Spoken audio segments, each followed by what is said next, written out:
So let's continue where we left off. We covered all of this, the different religions. We talked about the attributes of Allah. We talked about prophethood, talked about the Prophet Muhammad, talked about the Quran, talked about the Sunnah. Okay, so now continuing, we're going to begin with purification. Now, when we say purification, the Arabic word is tahara, and purification in Islam is referring to cleaning yourself for Islamic purposes. Right? So when we say purification in Islam, it basically means two things. It's either a certain type of washing that you do, which is symbolic, or it's a physical purification that you do, and you are going to be doing this primarily for prayer. Now, why do we do this? Because when you're going to pray, you want to make sure that when you pray, you're standing in front of Allah. So when you pray, if you were going to go and meet some really famous, important person, would you want to go like all smelly and stinking and stuff like that? No, you'd want to look nice, you'd want to be presentable, you'd want to wash yourself. So when we're going in front of Allah, Allah knows everything. We wash ourselves properly so that we can be ready for the prayer. There's two types of washing. There's a symbolic washing, which is like wudu, we're going to talk about. And then there's physical. So if you have like blood on your clothes, or you have blood on your leg or something like that, you want to make sure that you wash it off before you're going to pray. So that's what we mean by purification in Islam. So the reason why we do it is because it's a sign of respect to Allah, that we should clean ourselves properly, nicely, before we stand in front of Allah. Okay. Now, the first type of purification is wudu. Now, wudu, sometimes they translate wudu into English as ablution. I don't like that translation, because if you ask the average American in the whole country, it's like, what is ablution? Nobody knows what that is. It came from the Catholic Church. It's a Catholic thing that some Catholics know, but even most Catholics don't even know this word, right? It's kind of a strange word. So I think this is one of the few words that we should always use the Arabic for. Just call it wudu. Okay. So what is wudu? Wudu is when you wash yourself before prayer. So now let's talk about how we perform wudu. Oh, wait. Thought I had another. Okay. So the recommended way to make wudu. The first thing we do before we start, we should have the intention that we're making wudu. So before you start, you should be thinking, at least in your mind, I am making wudu. What would be the opposite of that? Opposite of that would be you jump into a swimming pool and then you swim around and then you come out. You're like, well, I washed everything. Did you have the intention to make wudu? No. So you should have the intention, at least in your mind, when you turn on the water, you should walk in, turn on the water and think, I am making wudu. Why am I making wudu? I'm making wudu because I'm going to be praying. I'm going to get myself ready for prayer. So the first thing you do before you start making wudu is you have the intention. The second thing you do is you say, Bismillahir Rahmanir Rahim, which means I'm beginning in the name of Allah, the compassionate, the merciful. So you begin the action of wudu by mentioning the name of Allah. Now, usually, where do you make wudu? In the bathroom. Now, is there a problem with saying Bismillah in the bathroom? There is. You're not supposed to say the name of Allah inside the bathroom. So now how do you do this if you're going to make wudu inside the bathroom? Some bathrooms are separate. There's a toilet, separate bathroom, and then there's the sink area, completely separate. They're not in the same room. That one, it's no problem. You can say Bismillah ar-Rahman ar-Rahim and start your wudu. But what do you do if the toilet and the sink is in the same room? Now you have a problem. So how do you solve this problem? So you have two options. Either one, you don't say Bismillah out loud, you just say it in your mind. What's option number two?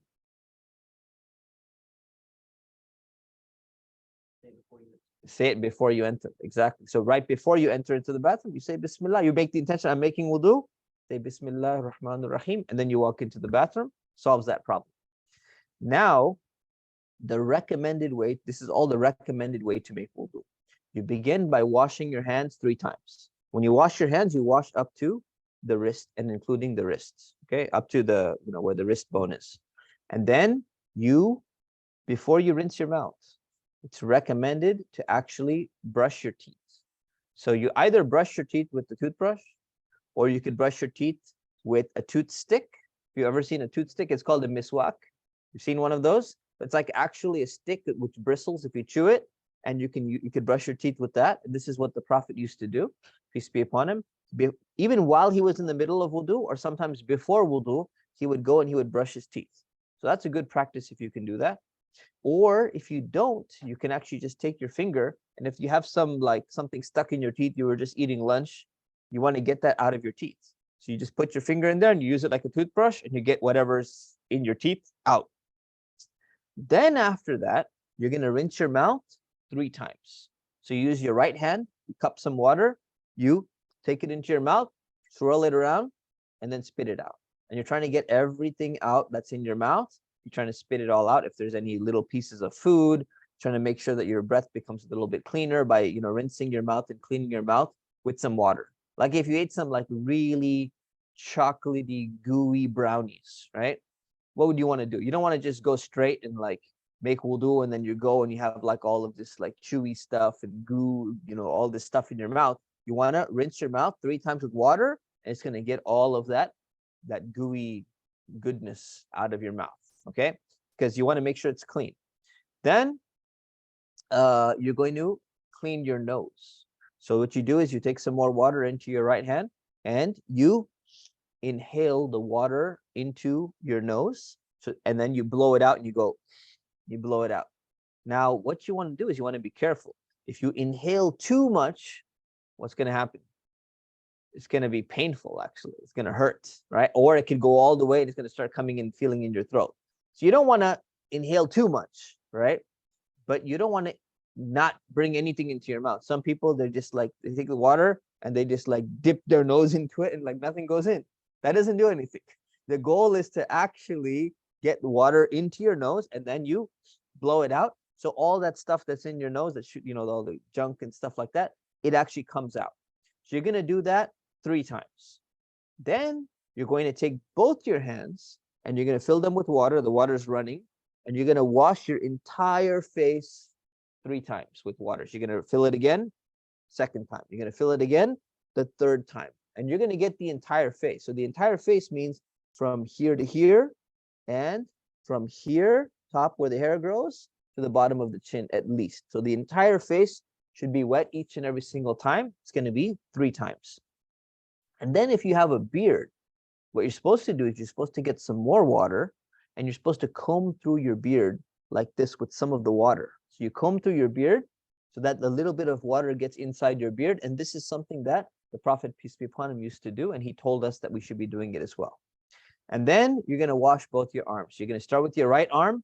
You're going to wash it all the way up to and including the elbow 3 times. 1 time, 2 times, 3 times. And you're going to do the same thing with your left side. 1 time, 2 times, 3 times. So right arm 3 times, left arm 3 times. Then you're going to wet your hands again, and you're going to wipe your head. And the way you wipe your head is you're going to wipe back all the way, and then you're going to bring it back again. Okay, so you're going to wipe your entire head 1 time. And then if you have some water left over on your fingers, you're going to wash the inside of your fingers. Just put some water in there, maybe on the sides over here, a little bit over here. So you're just going to do your ears 1 time. There's going to be head 1 time, and it's going to be the ears 1 time, and you could do it with the same amount of water. So what you can do is when you wipe your head, you don't use these 2 parts of the fingers. When you go like this, got all the water there, and now you still have some water here. You can just get this, okay? So that is the head and then the ears, and then you're going to do your feet. So you're going to do your right foot first. You're going to make sure that your socks are off, and you're going to wash your entire foot up to and including your ankle. Right foot first 3 times. Left foot next 3 times. And make sure to get in between the toes as well when you're washing your feet, okay? And after you complete the wudu, you're supposed to make the declaration of faith. So you say, Ashhadu an la ilaha illallah wahdahu la sharika lah wa ashhadu anna Muhammadan abduhu wa rasul. If you don't have that memorized, you could just say La ilaha illallah, which means there is no God besides Allah and Muhammad is the messenger of Allah, right? So you make the declaration of faith after you make your wudu. This is the recommended way to make wudu. Now let's get into some of the details. Now there's some requirements, the minimum requirements that if you miss any of these parts, you have to go and fix it, okay? Number one, you have to wash your face at least one time. So if you skip your face, if you miss even a little bit of your face, and you're like washing your face like this, but then you miss this part, you have to go back and you have to do it again, because the face is a requirement in wudu. Number two, your arms. Both arms, one time. It's a requirement of wudu. If you miss any of the arm, let's say you're washing like this and then you forget your elbows, you have to go back and you have to make sure you're washing your elbow, otherwise your wudu will not count. Number three is part of your head. Now remember I said that it's recommended to do your entire head, but actually just part of your head is the requirement. So if you didn't wipe your entire head for some reason, right? Like for example, if you were wearing a hat and you said, you know, it's going to be really difficult, I'm kind of in a rush right now, I'm just going to pick up my hat and I'm just going to wipe like this much. Or if you have a hijab on, for example, and you're like, it's really difficult for me to remove my hijab, I'm in a public bathroom or something like that, what you can do is you could just lift up your hijab and you at least wipe over part of your head, like equal to like a hand, part of your head, and that will be sufficient for your wiping. Okay, now that's not the recommended thing. Normally, you're supposed to do the entire head. But if you needed to do something like that, you can do that. And the fourth requirement is your feet. You want to make sure that each of your foot, your right foot and your left foot, is washed completely at least one time. These are the bare minimum requirements. So what you need to be careful about is if you're wearing a ring, for example, and your ring is very tight, and when you're washing your hands, right, let's say your ring is really tight, so tight that water doesn't get underneath. Did you violate one of the four requirements? Yes, you did. Because the arms include the hands. So you violated one of the four requirements. You have to make sure that when you're washing your hands, you're going to move that ring just a little bit so the water gets underneath. What if you're wearing a watch and you're one of those people who wears it like on the tightest thing so it doesn't move at all, right? When you're washing, are you allowed to wear the watch? You can wear the watch, but if it's so tight and if the water doesn't get underneath, are you violating one of the requirements of wudu? Yes, you are. So you got to loosen up that watch, or you got to move it, just move it a little bit so some water gets underneath. You fulfill the requirement. What if you were doing some school project and you have some glue on your hands? You got some glue over here, you got some glue over here. Is that going to prevent the water from getting underneath to your skin? Dried glue. Dried glue is going to prevent water from getting underneath. So you need to make sure you got to remove that glue before you make the wudu. Otherwise, your wudu is not valid because it's on one of the required parts, right? So you got to be careful. What if some glue was on your ear? I don't know why, but let's say something happened. You got some glue on your ear. Is that one of the required parts? It's not a required part. So if you skip the ear for some reason, there was some glue on it, you're okay. But if you got some glue on here or on your face or on your foot or somehow in your hair, you got a problem. You got to remove that glue first. What if you have paint? Same thing. You have to remove that paint away because these things prevent the water from getting underneath. What if you have a henna tattoo? You don't have to remove it because it allows the water to get underneath. What if you have a real tattoo? You shouldn't have a real tattoo in the first place, right? Get it removed, laser it off, right? Shouldn't have a real tattoo anyways. Okay. So these are the requirements. I'm going to take questions right after I finish wudu. Okay. So these are the requirements of wudu. How do you lose your wudu? There are three things. Number one, if anything comes out of your private parts, you lose your wudu.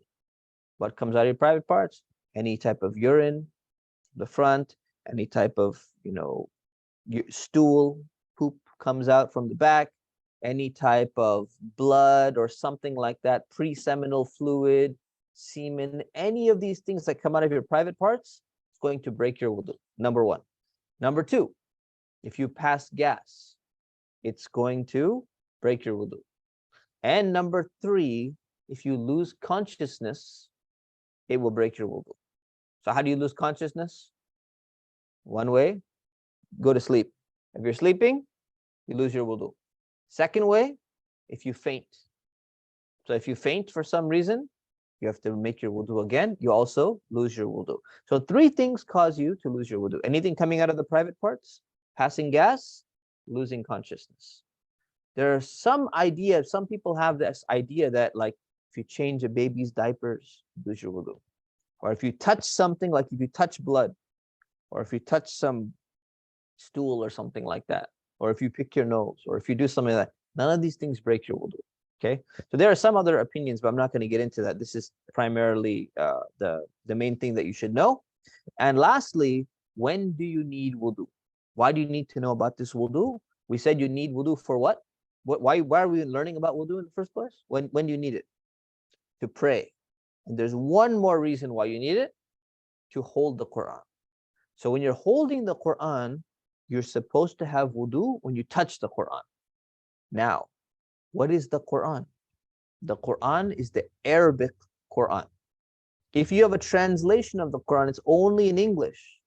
You don't have to have wudu for it in order to touch it. Although it's recommended anyways, just out of respect. But if you're touching the actual Quran, then you should make sure you have wudu. Okay? Now I'll take questions about wudu.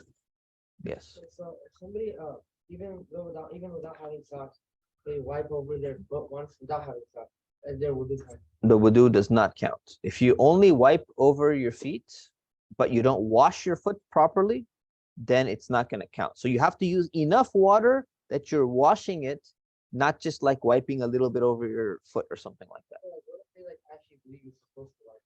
Like out of ignorance, they don't want. Well, they should take this class and they should learn that they need to wash their feet. Okay. Yes.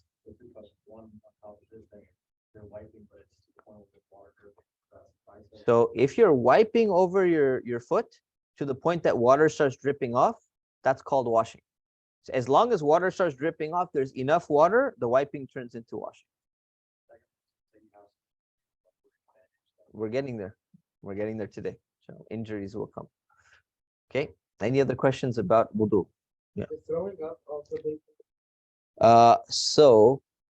There's a difference of opinion on that, right? So without getting into detail, it's better if you do make your wudu again. Okay. Okay. Next is bathing. Okay, it's called ghusl. Now there's a special type of bath. Now most people take showers, or sometimes they take a bath, but there's an Islamic bath. Okay, it's called ghusl, and you need to do it in a certain way. Now, when do you actually need to do this? There are 3 times in Islam where you need to take a bath before you can pray. So it's like, when you need wudu, usually you make wudu and you can pray or you can touch the Quran. But there are 3 times where making wudu is not enough. You need to do more than making wudu. And that is, you need to make something called ghusl when you take a bath. So 3 times.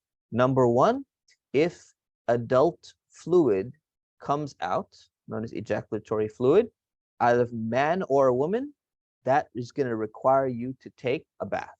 Okay. The second time is when somebody is trying to produce a baby. When this is a kid-friendly version, right?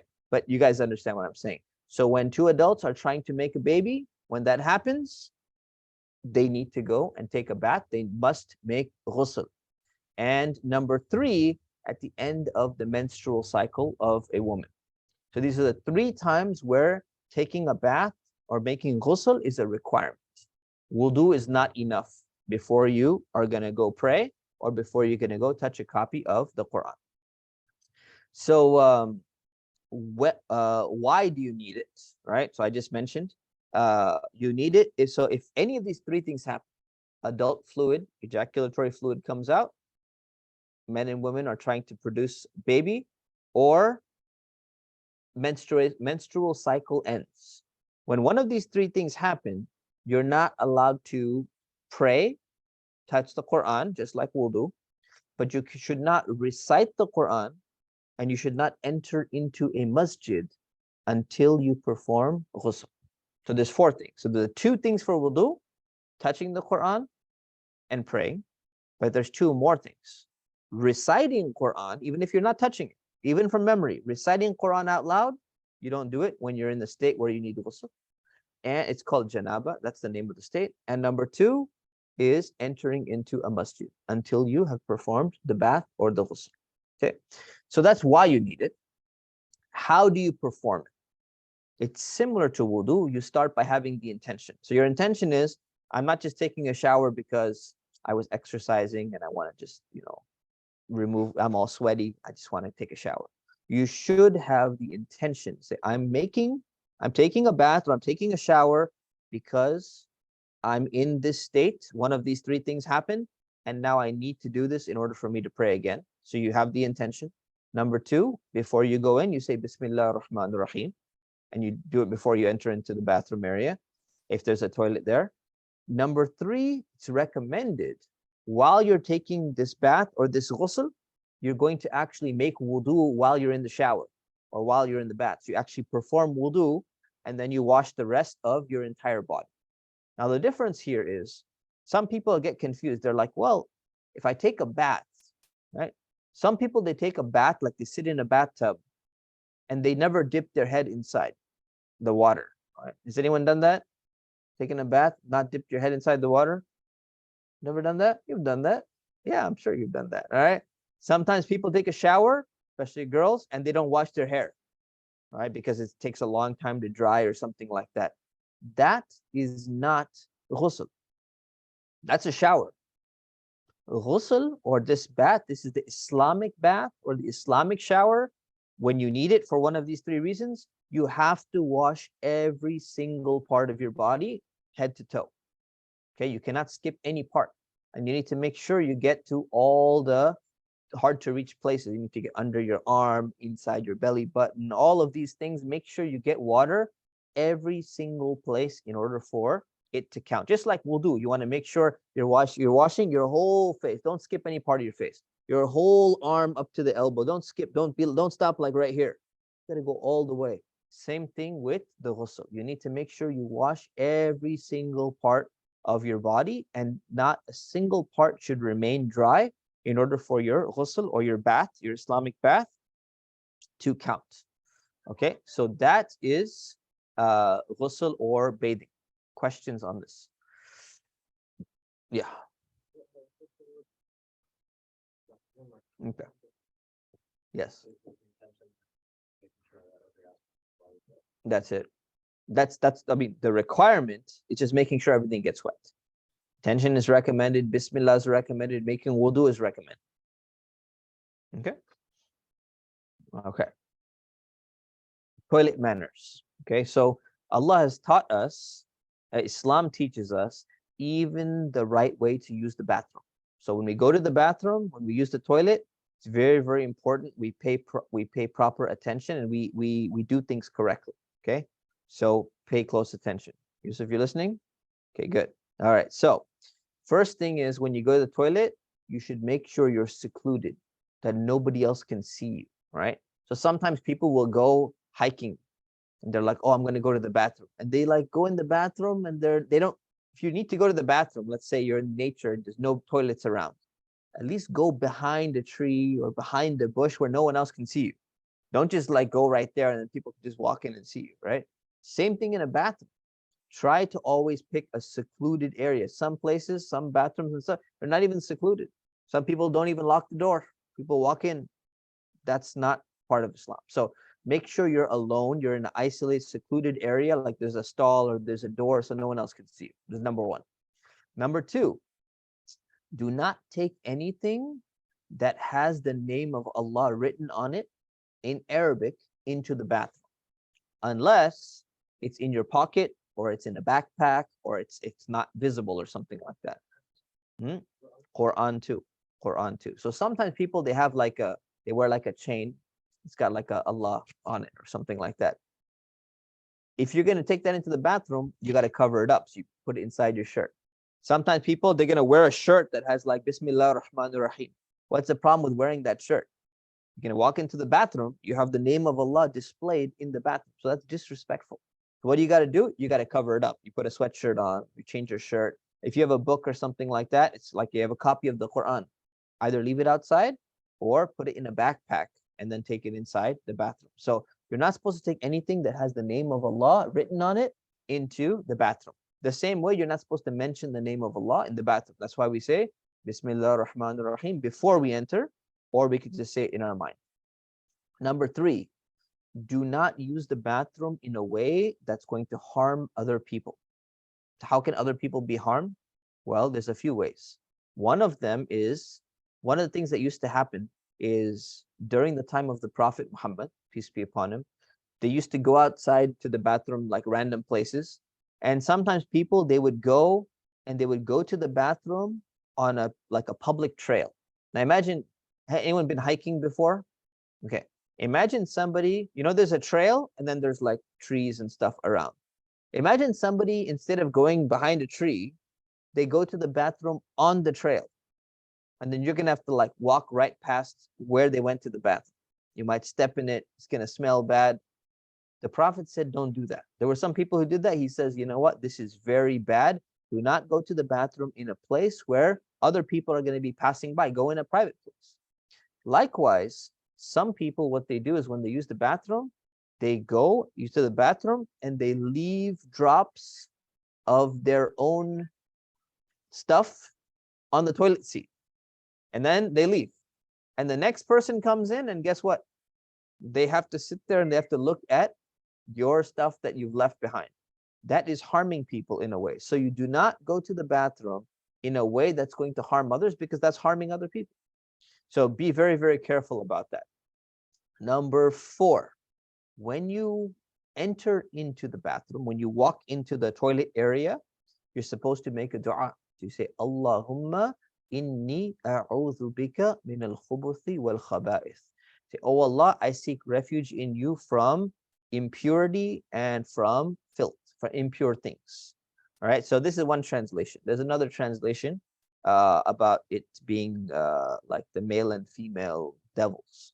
But I prefer this first translation, that it's referring to impurity. So you're asking Allah to protect you. So if you don't have that memorized, what you can do is you can just simply say, oh Allah, you say it in English. Say, oh Allah, protect me from filthy things. Because you're going into a bathroom, there's a lot of filthy things. So that's the area where everyone disposes of their filth and their waste. So you're making this dua is something that is recommended as well. Number 5, when you walk into the bathroom, you walk in with your left foot. Now, normally, when you walk into the masjid, you're supposed to walk in with your right foot. When you walk into your house, you're supposed to walk in with your right foot. When you eat your food, you're supposed to use your right hand, right? But the bathroom is a place of filthy things, right? It's a dirty place. All the gross stuff is coming out. So the Prophet taught us to do the opposite. Since you're going into a dirty place, you do the opposite and you walk in with your left foot. Okay, so when you walk into the toilet, into the bathroom, you walk inside with your left foot. Also, I think what we're number 5, that's number 6. It is disliked. It's not haram, but it's better not to talk while you're in the bathroom.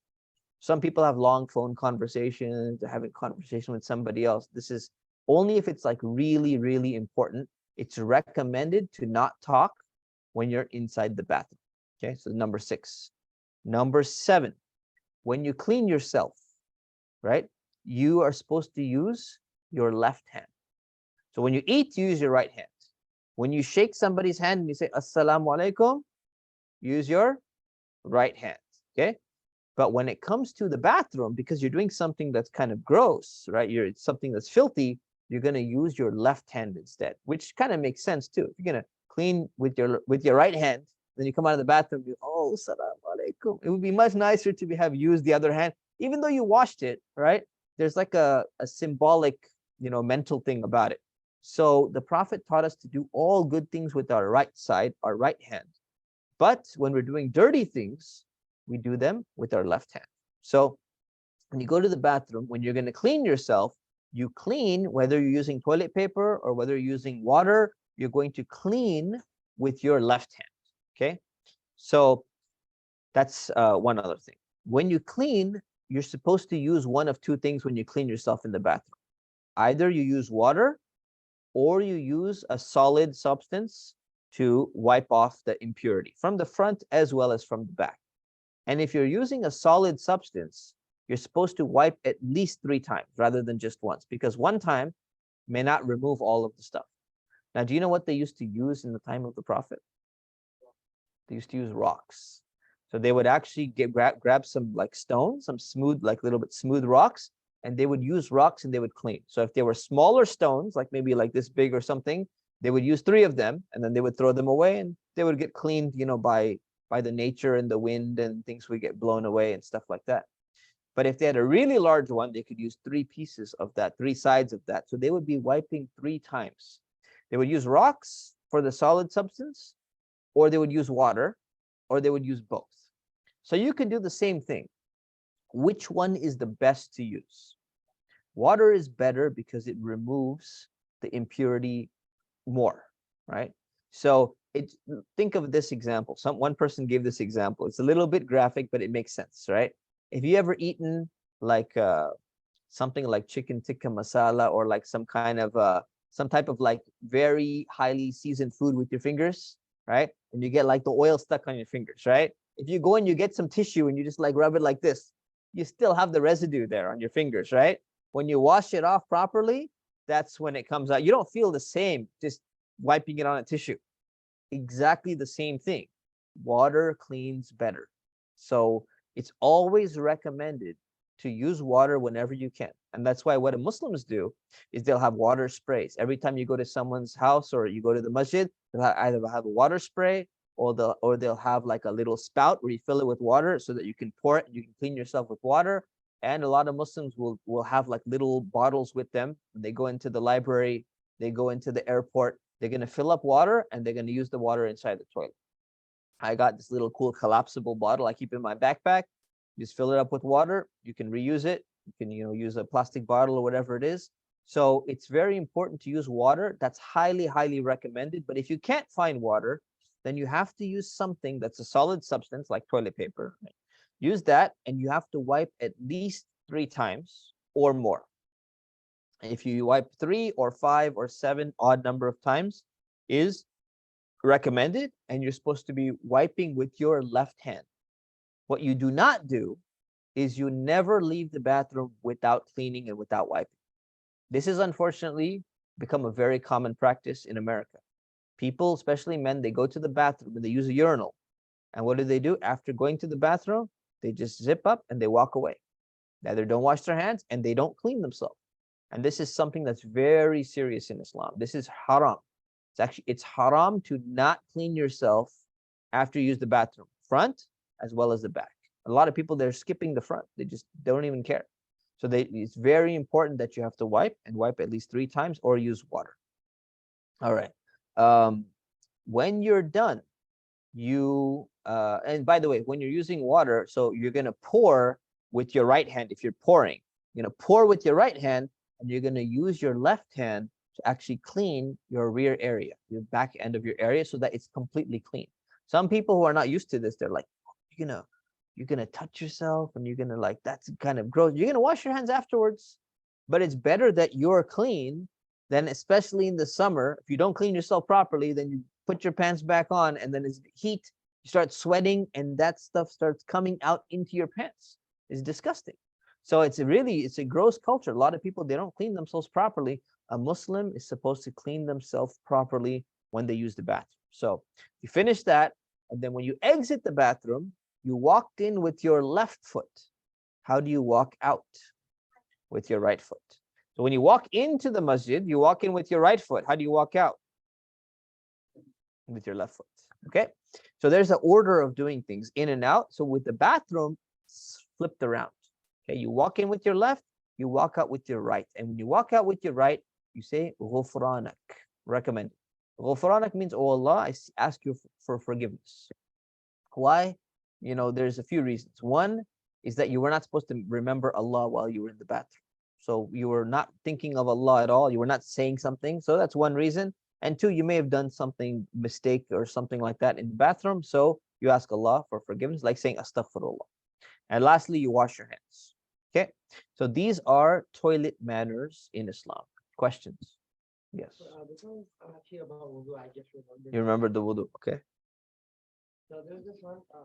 I watched a video on the Masjid al Libat channel, and not even Farouk was teaching how to do wudu, and he goes with the mouth and nose at the same time. Yeah, that's permissible. Yeah, some scholars do that. Other questions? Clear? Okay. Next, purifying water and cleaning impurities. So, when you're making wudu, what kind of water can you use? So, you're going to use the water that comes out of the tap. It's natural water. Can you use water from a pond? Yes, you can. Can you use water from a lake? Yes, you can. Can you use water from a river? Yes, you can. As long as it's clean. That have to be like a certain vibe. Oh, getting to that. So, can you use water from the ocean? Like salty water? Yes, you can. Yes, you can. So, if you're at the beach and you're like, you know what, it's so far to walk all the way back to the bathroom. Can you make wudu in the water of the ocean? Yes, you can. You can make wudu from that water. So you're allowed to use sweet, like normal water. You're allowed to use the salty water of the ocean. And it's not, as long as it's water, you're allowed to use it. Okay. Now, if the water is dirty, right? If somebody, the water is dirty and you have like something gross has fallen into it and you can tell that it's like dirty, then obviously you're not going to use it. But otherwise, other than that, you can use any type of clean water that's out there. Okay. So that is the type of water you can use. Now, cleaning impurities. So first of all, we need to understand what is an impurity or what's called najasa in Islam. So there are a few things. Number one, anything that comes out of your private parts. So urine is impurity. Stool, poop is feces, is an impurity. Semen is impurity. Pre-seminal fluid is an impurity. These are things that pretty much come out of your private parts. So those things are considered to be impurities. So number one. Number two, vomit is an impurity. Number three, blood. And number four, pus. And pus is like when you get a cut or something like that, and then it starts coming out of your wound. It's like a fluid or liquid that comes out of your wound. It smells pretty bad, kind of like type of blood almost. Those four things are considered to be the things that are impure. If any of those things are on your body or on your clothes or on your place where you're going to be praying, you need to wash it off before you can pray. It's not allowed for you to pray. So if you have blood, if you have vomit, if you have urine, something happened, you have to clean it off before you're allowed to pray. Now, if there's just a little tiny bit, right, there's a small amount and you're like, I'm trying to get it off, but it's really hard, that's okay. That's forgiven. Allah doesn't make it so difficult for you. But other than that, if it's more than just a small amount, you have to make sure you're cleaning it off. Okay. So it's very, very important to do that. And that is it on this section. Questions? Yes. Huh? Even children's vomit. Okay. Yeah. Where does dogs like spit come into? Like, where is it classified? Oh yeah, you're right. So actually, so the dog saliva is another one that should be put in this category. It's good. I forgot to add that. So let me add that here. Yeah. So the difference of opinion, only the Maliki school says allowed, but the rest of them say it's there. So you have to wash it off as well. So if you have dog saliva on you, you also do need to wash that off. Okay. And pig saliva, but that's extremely rare for someone to have. I don't know why. Strange. I was in San Diego the other day. Actually saw a lady like walking a pig, walking a dog, and I've never seen this in my. Is this like a new thing, a trend or something like that? The lady was actually walking a pig, and you couldn't believe it. I don't know what's going on. Is this normal, or has anyone seen this before in their life? You seen it at Huntington Beach? Yeah, so I saw it in San Diego. The lady just walking a pig. It was just weird, man. Okay. Anyways, so yeah, dog saliva and pig saliva. If it's on you, you need to wash that off. Other questions? Yeah. If somebody like if they don't do whistle out of out of like they don't know what it is. Like, are they forgiven for it? Like, let's say they were young and they had a wet dream or something like that. It's like I have a lot of friends at school. So they need to learn. They should be attending this class. But if you don't know something and you make a mistake, the question is Allah going to hold you accountable? He's going to hold you accountable to the extent that you could have learned, but you didn't. So if you had access to it, you could have gotten the book, you could have taken the class, but you're just lazy and you didn't want to learn anything. Allah's going to hold you accountable for your ignorance, not necessarily for skipping out on what you did. Okay. Other questions? Okay. Next, we have a few more minutes. All right. So there are some concessions. Concessions means in order to make your life easier, Allah didn't want to make, if it's going to be very difficult for you, something's going to be very difficult for you, Allah gave some exceptions to make your life a little bit easier when it comes to wudu and ghusl and washing and things like that. So the first concession is wiping over socks. Now, when you make wudu, remember we talked about there are 4 parts that you must wash at least once. Who can remind me what they are? What's one of them? Face. What's the second one? Arms, including the hands. What's the third one? Hair. How much? Part of your head. And what was the fourth one? The feet. Right? So the feet, so all of these 4 need to be washed, but there's one exception, and that is people usually wear socks. And if they were, and in the past, they used to sometimes wear socks too. So now if you're wearing socks, it would be sometimes difficult to take off your socks every single time, especially if it's in the winter or it's cold and then your feet are wet and then you put them back on. So Allah made it easy for us that there's an exception, but you can only have the exception if you follow all the rules. You have to follow the rules in order for the exception to count. So if you're going to wipe over your socks, you have to follow these rules. Rule number 1, you have to put your socks on after you've made wudu. So you have to make wudu first and then put your socks on. Otherwise, you won't be able to wipe over them. So let's say you wake up in the morning and you've been sleeping and you wake up in the morning. Can you wipe over your socks when you're making wudu? No, because you didn't have wudu, because sleep breaks your wudu. So you have to, number 1, wear them after you've made wudu. Number 2, they need to be thick.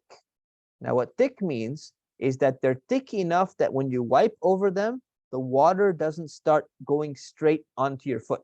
Because if they're so thin, they're like pantyhose, right? Pantyhose, like you touch it, it's like the water is going straight through. It's really, really thin. So it has to be a little bit thicker than that so that water is not going directly through.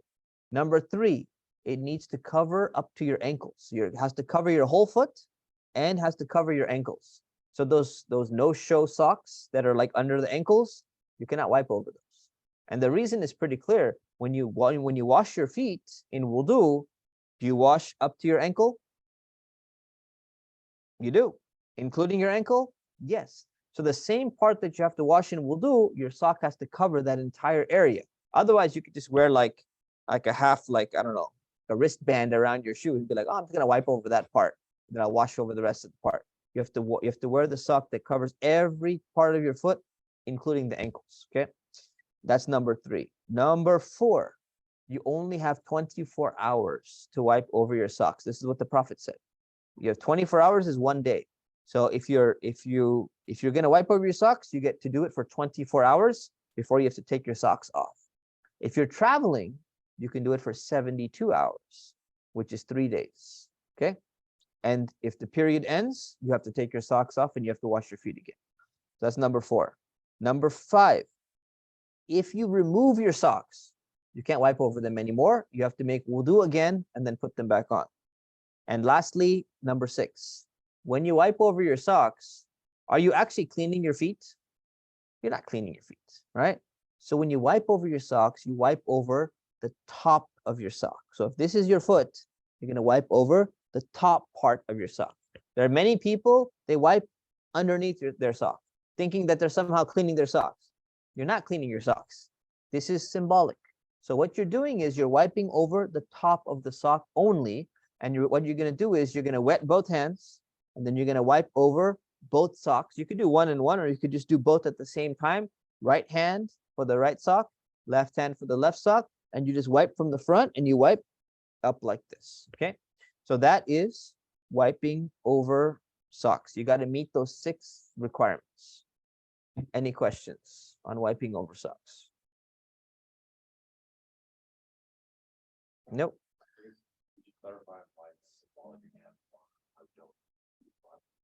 No, because not cleaning anything, right? So the thing is, your socks don't get cleaned by what you're not washing your socks, right? You're simply wiping, and you're wiping with such a little amount of water. You wet your hands with water. You just have a little few drops of water on here. So you're just doing a symbolic gesture, which is very similar to the tayammum that we're going to learn next week, inshallah. Okay. So that's just to make life easy for you. Okay. All right. Any other questions? Okay, so we'll leave it at that, and we'll see you next week. Subhanakallahumma wa bihamdik, ashhadu an la ilaha illa ant, astaghfiruka wa atubu ilayk. Assalamu alaikum wa rahmatullah.